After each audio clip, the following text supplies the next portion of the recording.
भोपाल से खबर है। कांग्रेस के राष्ट्रीय सचिव कुणाल चौधरी का बयान, किसानों के अधिकार की हत्या कर रही बीजेपी सरकार किसानों को 0% ब्याज पर कर्ज देने का ढिंडोरा पीटती है। हर किसान पर कर्ज बढ़ रहा है। शिवराज जी की इनकम 8000 गुना बढ़ रही है।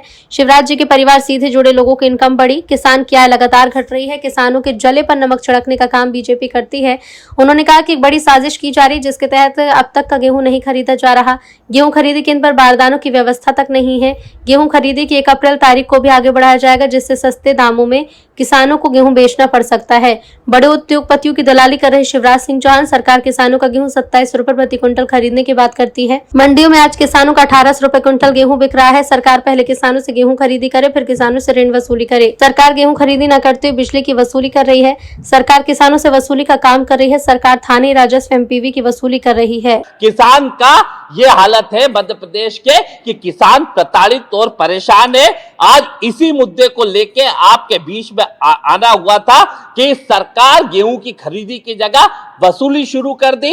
सरकार ने 28 तारीख आखिरी करके किसानों के ऊपर 18% का ब्याज, जो 0% के ढकोसले करते हैं, इसे पूरे साल का, क्योंकि ये एक दिन का नहीं, पूरे साल का, ये कहीं ना कहीं पूरे साल का ये लेते हैं और ब्याज वसूली करने का काम करते हैं। तो सरकार वसूली गैंग बन गई है। जिस सरकार को गेहूं खरीदी करनी थी, वो कभी बिजली की वसूली करती है, कभी ऋण की वसूली करती है, कभी लोगों के नाम पे अवैध वसूली करती है। ये सरकार वसूली गैंग के ऊपर काम कर रही है और इनके गलत निर्णय के कारण, जो देश की अंतर्राष्ट्रीय गलत नीतियों के कारण, जो हिंदुस्तान के अंदर खाद का संकट आना है, जिसके कारण किसान आगे और प्रताड़ित होना है, और जिसके का जो स्थितियां है कि रोज देश के प्रधानमंत्री और बीजेपी के नेता हमेशा कहते थे कि डॉलर रुपये की कीमत गिरती है तो सरकार की गरिमा गिरती है। हम भी तब सही बात कहते थे कि यह बात सही है, क्योंकि अगर 1 रुपया